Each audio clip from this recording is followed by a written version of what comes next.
Well, everyone, they are still letting me do this, and so do it I shall. Hello, it is Tom for Punishment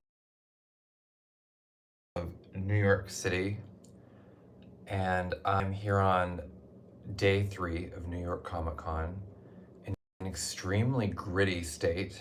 Not gritty like the Philly mascot, but more like old school New York gritty, where I feel like the piece of pizza that pigeons were eating in that video we posted yesterday. Anyway, I'm talking to myself because no one's listening live yet. That means I'm solely speaking to, oh, never mind. Good morning, someone. Good morning, one and all. One being the person watching, and all being everyone watching later. Since I'm at the booth and I have access to things that were not mailed to me at home yet, I thought I would gather up the Harvest Moon Lunacy perfumes, which have received short shrift because they just simply, by definition, followed the release of the Halloween stuff. And then we released all of these other fall scents for the Lunacy, and people really, really struggled to care because their need to gorge on all things fall had already largely been satisfied. I know there's lots of Harvest Moon collectors and enthusiasts, but like overall, in the big picture of things, releasing a gazillion fall fragrances and then like a week and a half later releasing more fall fragrances, like the secondary ones are also like everyone has feasted.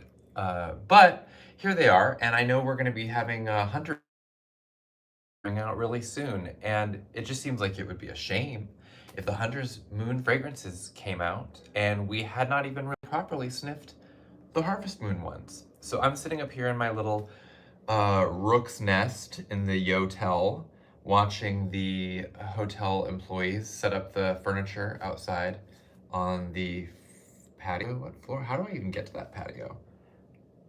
I really don't know. Am I allowed down there? They have, rest assured, made the window too narrow to slither through, even if I open it. So I may never get to find out what's going on down there.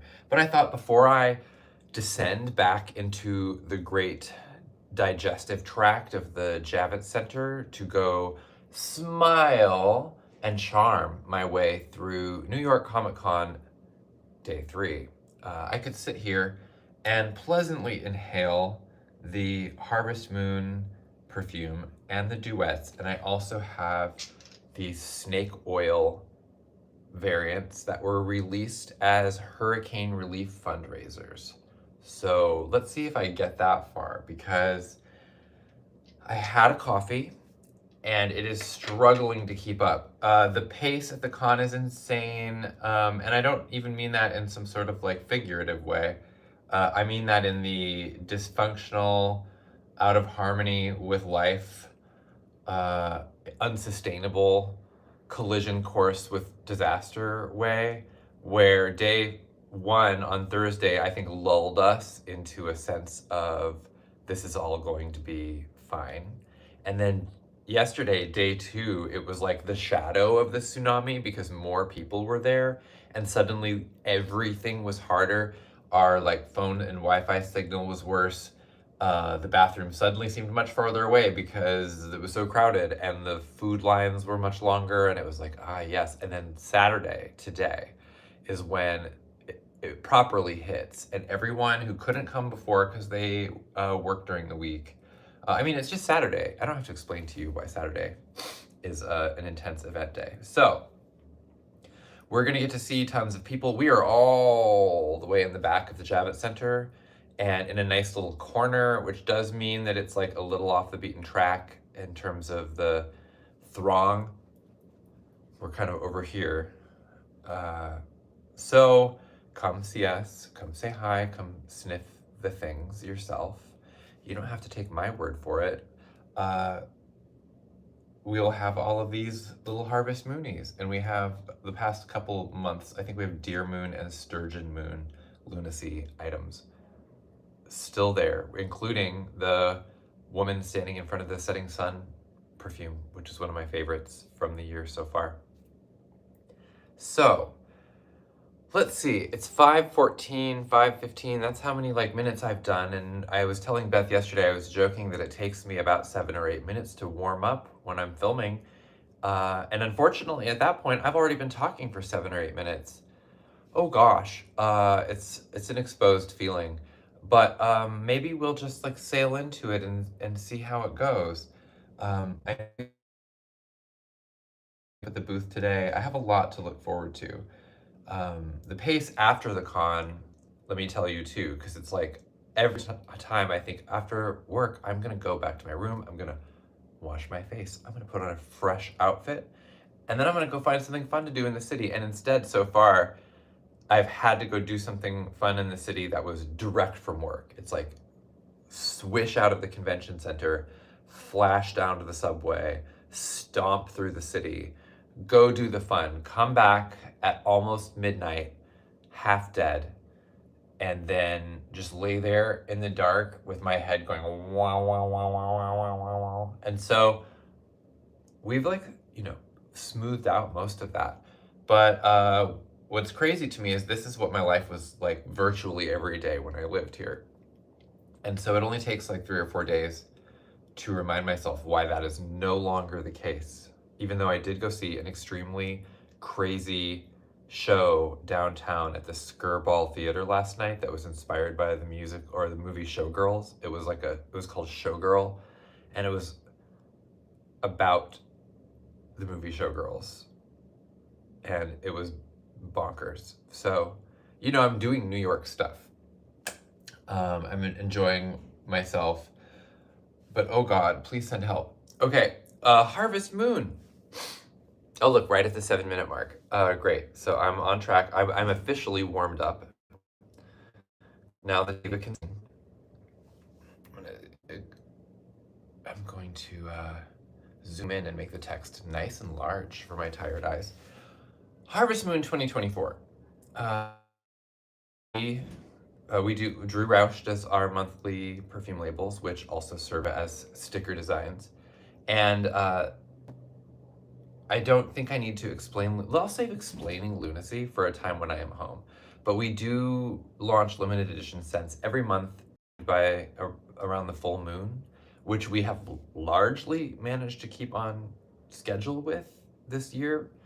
Bewilderingly, more so than the past, I think. And this year, all of the Lunacy fragrances, such as Harvest Moon, there should be a thunderclap for every Harvest Moon, is accompanied by a series of duet fragrances, which are meant to complement or layer with.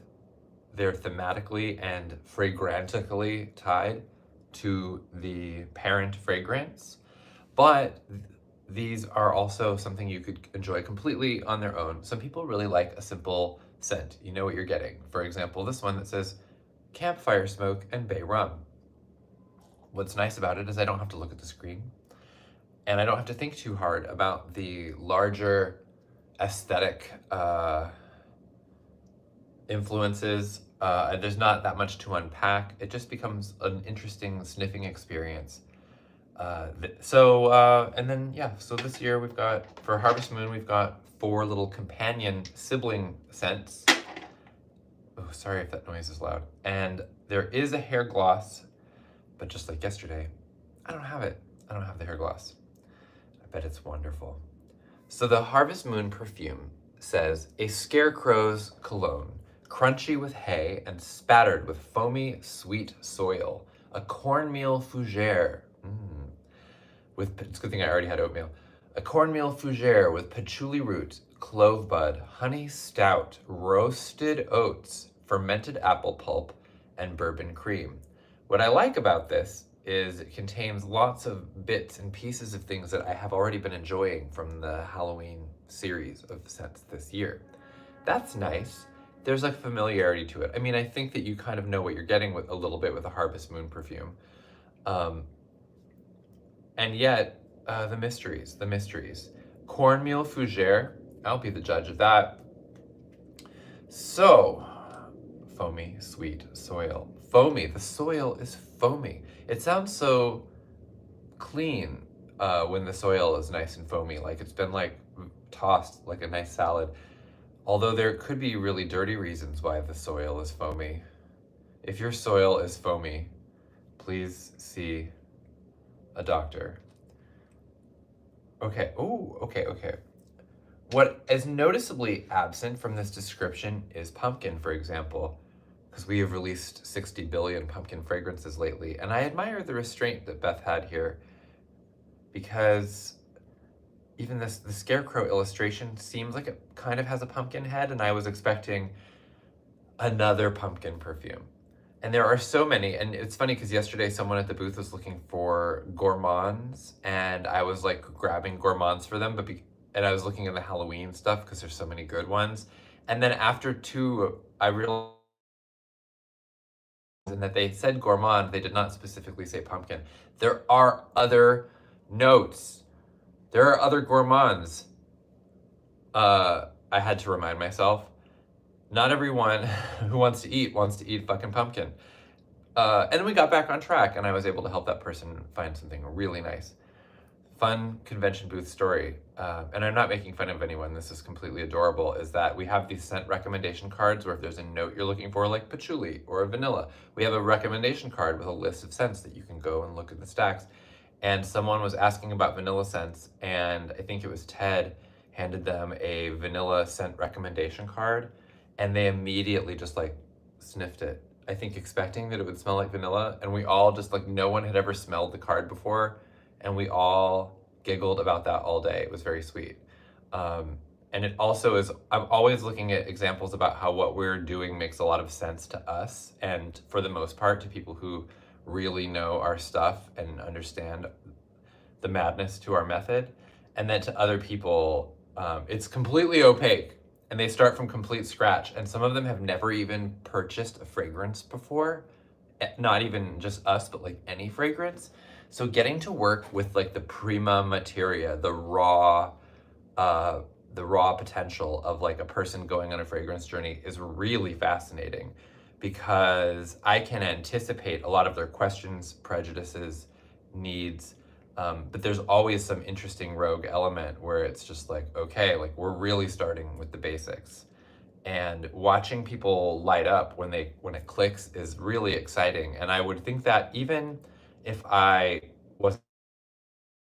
do not sell them something, because sometimes they just get really excited and take some samples and leave, and maybe they buy stuff and maybe they don't. How would I ever know?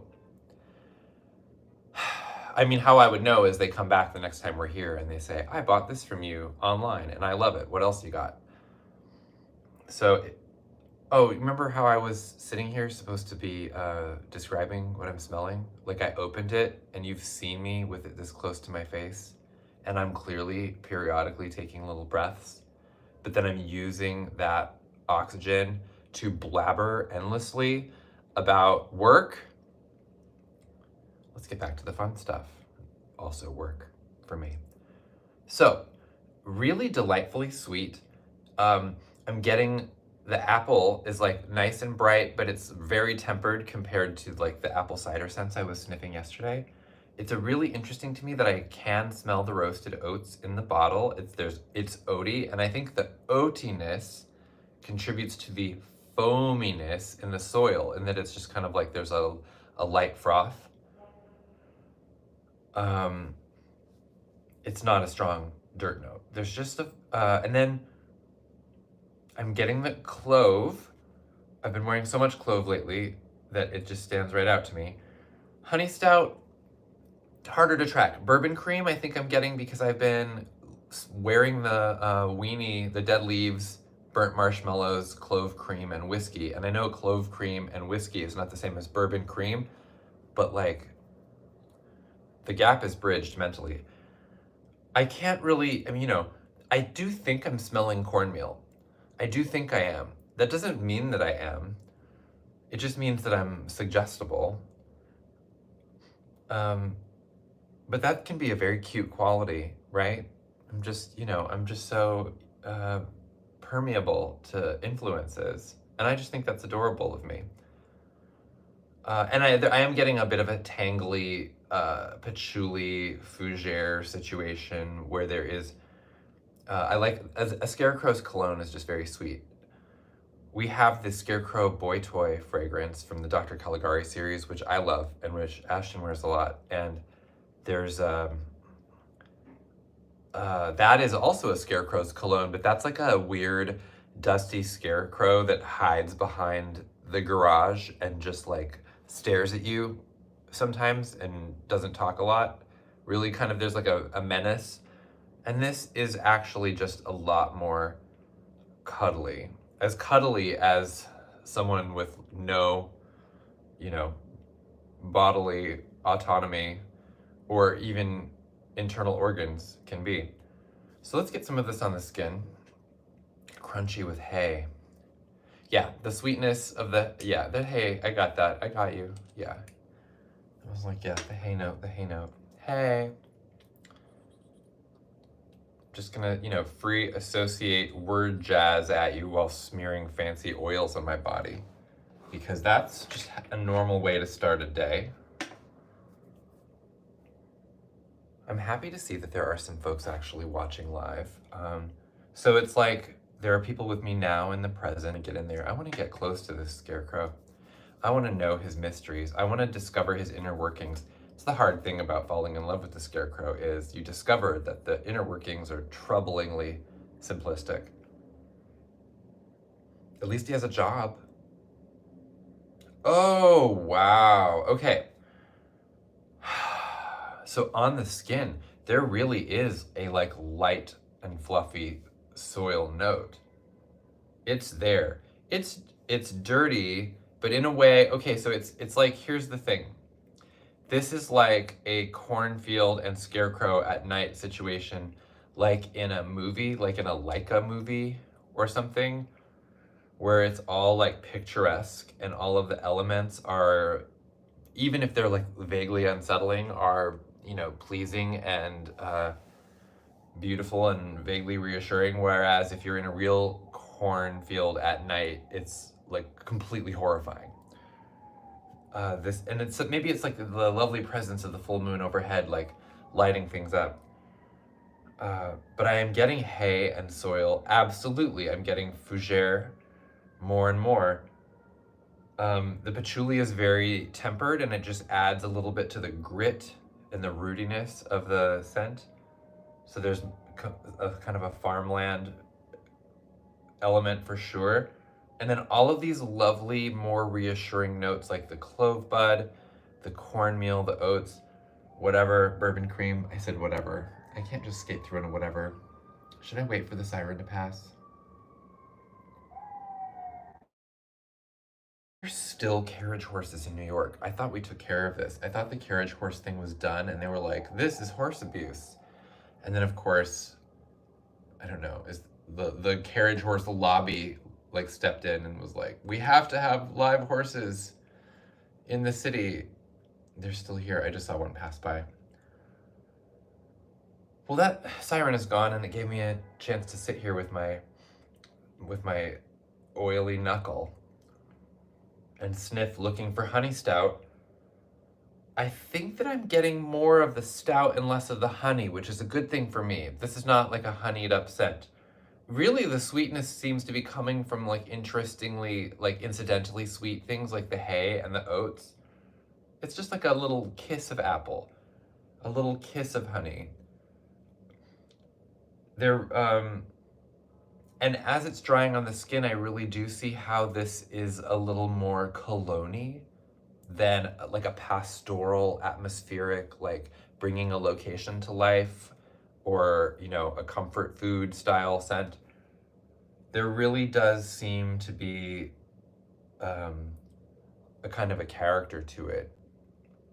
So I think a Harvest Moon perfume oil is a great way to tell people who you are and how you'd like to be treated, and more specifically, that you are a friendly scarecrow and that you have been brought to life with magic, and therefore you are mysterious, and but that you have a comforting, reassuring presence, something to contribute, and that you're not super, like, you've been like housebroken, because it's, you know, with the oats and the honey stout and everything, like you can be brought in. I was gonna say brought home to meet the parents. I don't know if the parents are ready. This is my scarecrow boyfriend. It's a big step. But at the very least, this is someone you could bring home for an overnight visit, sneak them in. Maybe they leave before dawn. It's probably for the best. You're not trying to hide them. You're not embarrassed of them, but you're just in the interest of keeping the peace and like figuring out where this is going before you kind of make any big statements as a couple. Anyway, I really love this. It's got enough. Also, while it was, I think, super autumnal when I first put it on, probably even, I mean, if that was when the apple was the strongest.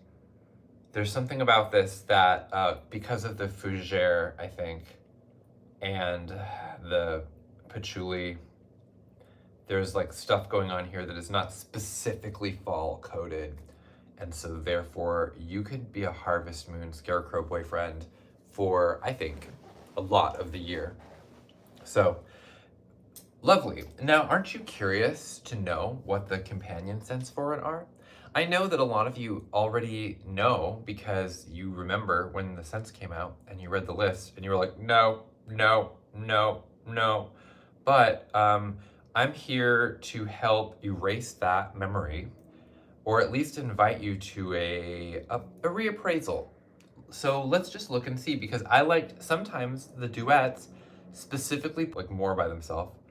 And other times it's something completely different that you don't see in there, and you're like, is this note hidden in that fragrance somewhere, or did she just pull it in as like a harmonizing note? I will never know 100% for sure. And if I did, I'm not sure I'm allowed to tell you. But what I can do is just go through them and smell them and describe them a little bit, and then get my ass to work, because the convention floor opens in an hour and I'm supposed to be there, and I want to be there for the pre-craziness chill time when everyone can talk about what they did last night and what they ate and how tired they are, because that is actually a really nice part of my day. So I'm going to start with the aforementioned campfire smoke and bay rum. Pretend the words appear on the screen.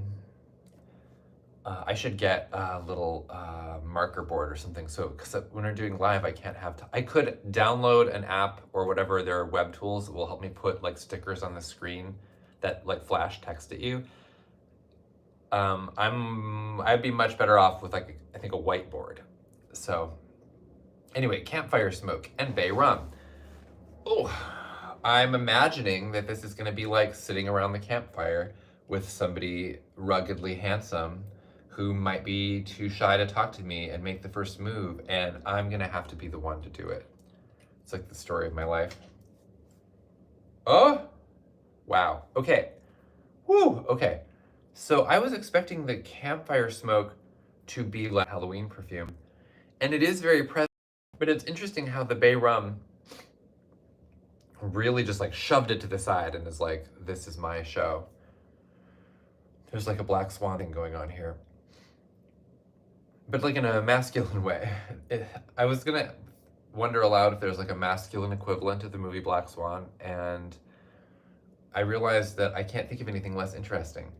I will say also, the digression from my digression is to say that I just started the Naomi Klein book, Doppelganger, because I finished my audiobook last night. I had to start a new one this morning, about how she's constantly confused with Naomi Wolf, and it's so weirdly distressing and ironic that she wrote an entire book about it, which is like, whether the book is any good is such a complete like diva move that I completely admire her forever. Okay, so I had gotten so comforted by the softness and the sweetness of like the hay and the cornmeal and the oats and everything. My very sweet, careworn scarecrow boyfriend. This is a rowdier blend. This is like Mad Mardigan from Willow kind of thing. Like, maybe, I mean, this is like I'm gonna put this on the skin. It's funny because this is like, the vibe is rowdy and it's early. Like Mad Mardigan, exciting to hang out with in the evening and then go to bed with, and then in the morning you're like, I'm gonna need you to knock for like 2 hours. But here it is on my skin. Okay, it's really interesting with a double note scent when you can just track the notes like spiraling like double helix, you know, pretty much maintaining their individual integrity and then just twirling around each other, doing a kind of an interesting nostril dance. So I love that like lovely cologne bay rum. It's kind of like a really tart. There's none of these like sweet, comforting corners sanded off notes from the Harvest Moon, but I can see how it would, and I'm gonna layer right now, I'm doing it right in front of you. Yeah, it really turns Harvest Moon into like a party. It's like a party where it's in Willow. We'll just go with Willow when they actually, I think they go to that inn where all the humans live, and Mad Mardigan is there disguised as a woman to seduce somebody's wife.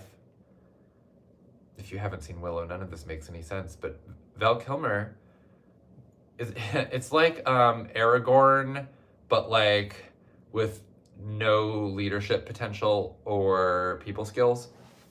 Right. Lovely young Val Kilmer, bad boy boyfriend, fantasy boyfriend. You really had to be there. Yeah, I mean, it really livens things up and turns this into like a little more like rugged, a little more masculine smelling because of the way it combines with the fougere and the patchouli for sure. And the bonfire smoke is really well tempered because like the bonfire perfume, some people really want that campfire smell and they want that to be the whole thing. I like it, but I need something else too. So this is a nice place to hang out. I would definitely, if I was wearing this, I would layer it with something sweeter and turn it into like a soft boy thing and not like a, yeah, wild boys in the forest thing. It's not my thing. It's really beautiful. So, what other Willow characters await? Ooh, corn husk and nutmeg. Okay, well this just sounds like we're back in the cornfield. Corn husk and nutmeg. So there's cornmeal in the original and corn husk in this one. And there's clove in that one and nutmeg in this. So you can kind of see how these scents would braid together appealingly. This is really nice. What's funny is, even though the other one did have that soil note that kind of foamed forth on the skin, something about this one is a little earthier than I expected. It's kind of like, I guess, if I was smelling some ground nutmeg, then the ground quality of it makes it atmospheric and you get the spice in your nose. But if it's not ground and you're just smelling the nutmeg, whatever that is, it's a little different. So this is not like spice flying up my nose. That's really nice. I'm gonna put a little bit on. Corn husk, you say? I think there is a kind of it doesn't say that it's green, but there's no saying that a corn husk has to be like dried and pale. I want to say that there's kind of like a bit of a green, like humid note that I'm attributing to corn husk that is nicely offset by the kind of like dried, earthy nutmeg. But I do try to remind everyone that I have basically no idea what I'm talking about. So your mileage may vary. Your cornfield experience might be way different than mine. I feel very at home in a cornfield generally. Wow. Okay, well, it has changed on the skin quite a bit. I'm definitely tracking a cornier scent than I was in the bottle. And the nutmeg is now imparting a kind of a more of the light spice of the nutmeg. It's amazing how I kind of got to have a whole, the life cycle of the plant. It's really beautiful, faintly sweet as appropriate for the corn. And I can see how, again, that will help like braid it together into the Harvest Moon. Or, I mean, you know, it would also be a lovely offset to the smoke and bay rum one that I just smelled. I can see how they would pair well together. It's like you're building your own little adventure party. Everyone has a job to do, and the oh, it's just like it's nice. It's like it's nice and quiet and peaceful, a little spicy. And I just know that I said that out there to someone and they were like, "That's me. That is you. You should have this." Now we're going to go in a completely different direction. And that is blood orange and champagne. Whiteboard, whiteboard, whiteboard. I guess if I had a dry erase marker, I could write it on the window. I don't think you'd be able to see it. Blood orange and champagne. Okay. Champagne notes. You got that classic Bee Pal champagne note. Blood orange. This sounds like a cocktail that I could order and drink on the patio right below me if I could figure out how to get there. They'd probably try to make me pay for some kind of breakfast buffet. Wow. Okay. Wow. This is like, okay. So there's something about the fizzy champagne note that we have, which I think is like like a fruity aldehyde that Beth does for the champagne. Although again, I'm not a perfumer. It's usually so distinctive, and I will say that the blood orange here has enough oomph to like really crowd in and kind of like seize the assets of the fizziness and turn it into like a kind of a bright juiciness that is like shit is getting real bad on 10th Avenue down there. So it actually really does have that like thing where you like break open a citrus fruit and you get squirted in the eye. Like it really has that kind of pop, or like the mist when I tear open a grapefruit, you know, and it does that kind of like visible exhale of citrus gunk. First and foremost, track this as like a blood orange scent, secondarily as a champagne scent. But that's in the bottle, so I'm gonna put a little on the skin. I have like rolling moments of self-awareness where I remember what I'm doing right now and how strange it is ultimately. So if you have those moments watching me, it's just one more thing that we have in common, besides incredible taste and fragrance. Okay. Wow. It's just so, I mean, you don't need me, a nitwit on the internet, to tell you that a blood orange and champagne scent would be considered lively. But I am here to reassure you that it is lively indeed. This is kind of like, I like the idea of putting this in with the Scarecrow cologne because it seems like an animating force at the Scarecrow. I guess in the same way that the bay rum and the bonfire smoke would have been, or whatever that was called, campfire smoke. But there are different forces of animation that you can draw on, and the kind of Scarecrow spirit you summon with a blood orange and champagne is very different than the campfire smoke and bay rum. I mean, there's definitely, I mean, we're talking about a much gayer Scarecrow, I think, to start with. Like if you imagine like summoning your Scarecrow boyfriend and it turns out that he's like woefully straight because you didn't include enough blood orange and champagne. It's like these are like painful lessons that I think that every it's really not overly sweet. You've got a delightfully rindy, like wet rindy citrus smell, like a nice sharp zest. And then I can now kind of track the champagne a little more separately, but it's a lovely kind of dry note. It's not super grapey. This codes as fruity and lively, but it's not like a big juicy fruit salad scent. So it's really nice. I mean, I guess dry would be on part of the brief for like a Harvest Moon companion scent. Well, that is waking me up, that's for sure.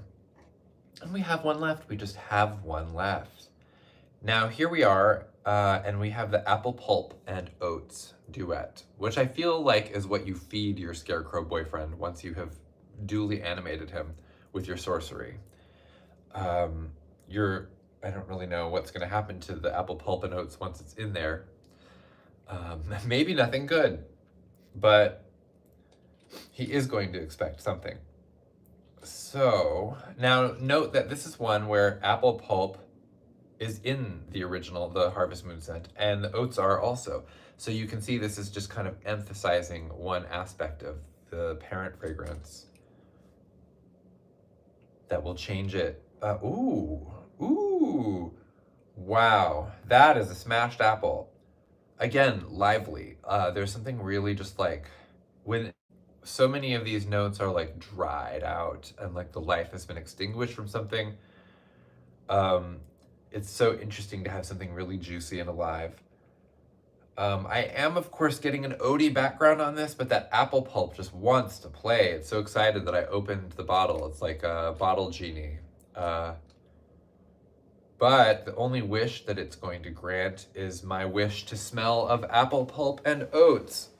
So, but on with the show. We love a one very specific wish granting genie.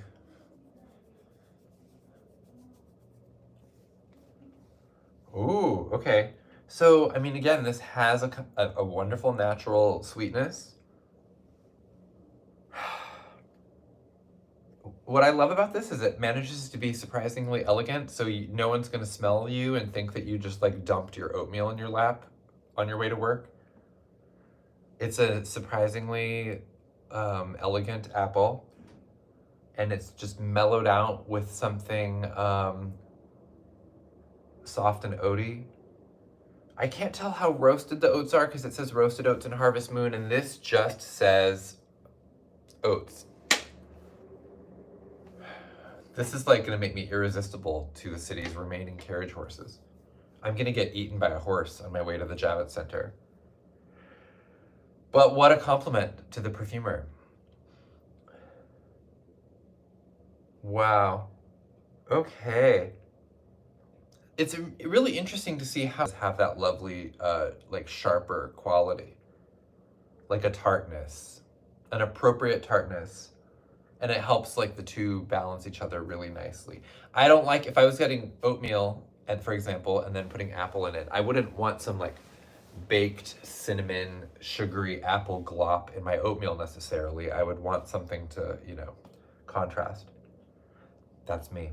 I can also see how, because of the sharpness and the liveliness of the apple pulp, this is going to layer super nicely with the blood orange and champagne, even though you wouldn't think those two circles would ever really overlap. We're here to say, during the Harvest Moon season of 2024, that in fact, they do. Wow. Yeah, and again, I can see how this is just going to really fit right in with the, I don't even have a control group for Harvest Moon anymore because I spilled campfire smoke into it. And so now I'm stuck with a rowdy scarecrow over here. And I would probably have to get in there with some of the oats and apple to calm him back down. It's like, okay, so I guess he did stay the night and hung around for breakfast. But like I said, he does have work to do, so he's not going to hang around too long. Really, really lovely. So this is like its own whole little fall fantasy world, freestanding, but completely of a kind with the and so forth of the Halloween release that we just did. There are lots of the dead leaves scents that would overlap nicely here. The Nightmare Novellas have lots of stuff like that beautiful apple and the Tree Keeper, or like the leaf spirits, which is so twiggy and smoky. So what I like is we're setting folks up with a kind of like a paint palette, a scent paint palette. Some of you who've been collecting for years and years already have like the 357 watercolor color kit of like fall fragrances, and you can create this incredible, colorful tapestry, mixing my metaphors there. But what I like is that since we're just going through year by year and refreshing these collections, like a lot of folks who are just getting started, like your your artistic career as a scent dabbler begins now. And here are the tools. So I would love to get into the fine art scents that accompany this release because they're really beautiful. And hopefully I'll do that once I get home. There's really no hurry. But I did want to spotlight these two 41 minutes. 10 viewers, good morning. Good morning to you, 10. Good morning to you in the future, even if it's not morning. Yeah, we did two, along with this Lunacy launch, we released two fragrances that are fundraiser scents for World Central Kitchen, which is a wonderful organization that sends kitchen crews into disaster-stricken areas, whether it's war, genocide, climate. It doesn't matter the cause. The important thing is that there are people who need food and need water, and they have been doing incredible work in Gaza, Palestine, Lebanon, Ukraine, and because we have had so many challenges. I mean, I think Puerto Rico, they have kitchens there, but then like we've been so hard hit with hurricanes in the past month, they've got relief teams working. They had Hurricane Helene and then Milton crews, who as far as I can tell from their Instagram are still feeding people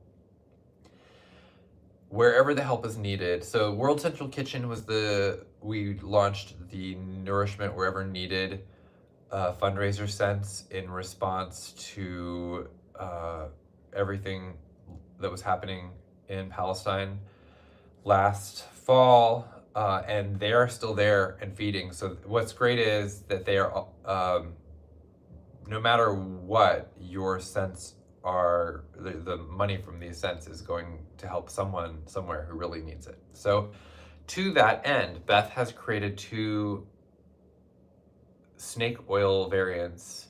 Oh, I should load these descriptions. If I'm gonna talk about them, I should know what I'm talking about, at least a little. Wouldn't that be nice? Okay. So both of these, everything above the cost of production goes to World Central Kitchen. Was that the only charity? Was there another one? I should make sure. I don't wanna just like talk up World, oh yeah. These two snake oil ones, the proceeds are split between World Central Kitchen and Mutual Aid Disaster Relief. And the links to those websites, in case you would like to donate directly, are in the copy for the little category for these activism scents, essentially. So we have Snakes in the Berry Sonker, which I just think that Beth wanted to write the word sonker over and over again and then condemn me to say sonker over and over again. So here I am saying sonker, sonker. Snakes in the Berry Sonker. Snake oil slithering into a pan of baked blueberries, blackberries, and raspberries in a warm pastry crust topped with vanilla ice cream and molasses. Okay, so if you haven't smelled snake oil, it's Beth's favorite signature perfume that is our bestseller, and it is a wonderful vanilla incense. It's like patchouli and vegetal musks. It's just a really distinctive, it is snake oil. I sold a lot of it this weekend already. And we sell it as a hair gloss. We sell it as a bath oil now, and it's just the kind of cornerstone BPAL scent. And the variants will usually just take that and run with it in some interesting directions. So snake oil with blueberries, blackberries, raspberries, pastry crust. So I'm a big fan of Knave of Hearts, which is the Lab's general catalog scent that is like the snake oil of it all, though. A berry snake oil is not something I think I realized I needed. Wow, wow. It really does something interesting to the vanilla in the snake oil to have that paired with like a tart fruit. It, and I think, I mean, since it says vanilla ice cream, maybe the vanilla has been amped. And then that, like the molasses. I've been wearing from the Rain fundraiser series, the snaky haired Morai, and that is like a really dirty vanilla, but that one has like an air of menace. And this is like, instead of menace, there's just like the tartness of the berry, which is not very intimidating, honestly. I'm not scared. So, really beautiful, dark, mysterious, slithering, seductive scent with like a really nice tart, dark berry thing going on. And then a lovely amount of vanilla kind of putting a gloss on it and making it seem like it is safe to have contact with this person.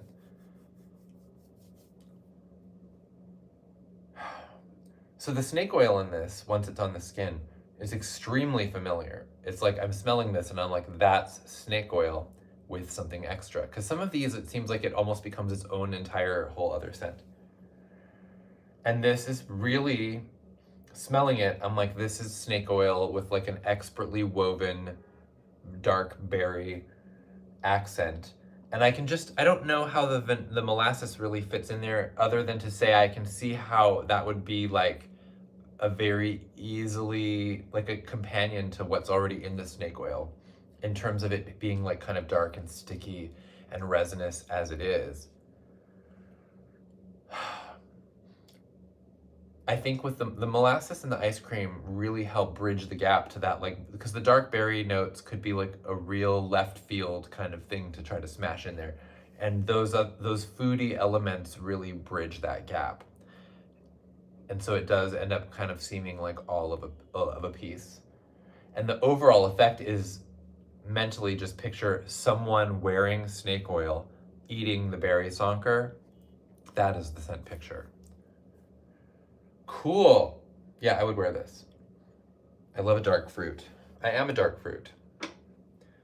Okay, and then the other one is snakes in the coconut cake. Uh-oh. This sounds like it could happen after a hurricane. All of it, because of the whole problem with the reptiles like floating in the water and then not knowing how to get back anywhere where they should be. Snakes in the coconut cake. Thick slices of frosted coconut cake dunked in a vat of snake oil. I accidentally added this to my cart on the website while reading it. That's a good sign, I guess. That's a good omen. Okay, wow, okay. So,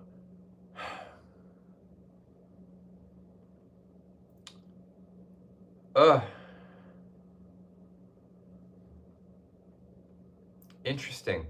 So this one, compared to the one with the berries, I would say this stands out as much more, it's more directly adjacent, I think, to the scent profile of snake oil compared to berries and such. So this just really, to me, is like snake oil with a little something extra, and that something extra is coconut cake. Very nice. There's a kind of a sugar sparkle, if I'm not mistaken. Sugar sparkle. Ooh!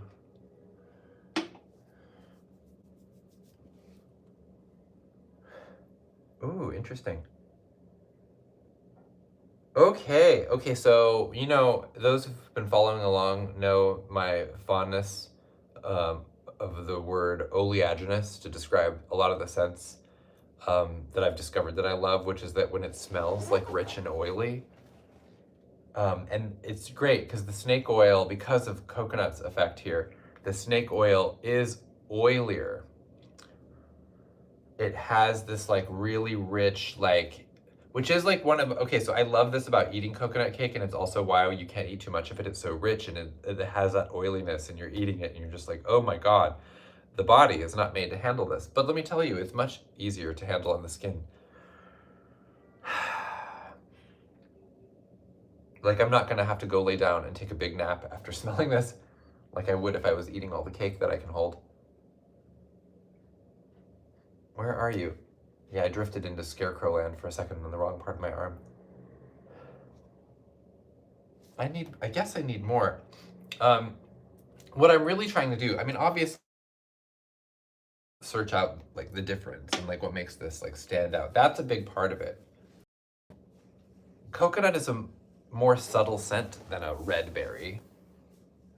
And with the vanilla and stuff already in the snake oil, it's just not going to be as bombastic. On the skin, I will say that it's getting that lovely mellow coconut that I know from the Elegba fragrance that we have done, and also the coconut tree fundraiser scent that we did recently. A coconutty snake oil, and it is just thoroughly coconutty. There's not anything else really going on. It's just, it's not like, it's so funny because I'm like, as if this is going to be disappointing to people. No, it's literally what it says. It is a more coconutty and cakier snake oil. So it does what it says on the tin, and that should be very reassuring, and really probably deserves no more additional description than that, because if you saw this and thought that that's what you wanted, then you're right, and you don't need additional selling. Anything I say from this point onward is just going to border on redundancy. And who has the energy to be redundant on day 3 of New York Comic Con? Although I could see that as being a nice holding pattern to hang out in, and I could just be redundant all day and accomplish nothing, ultimately. But sure impress people with my level of pointless activity.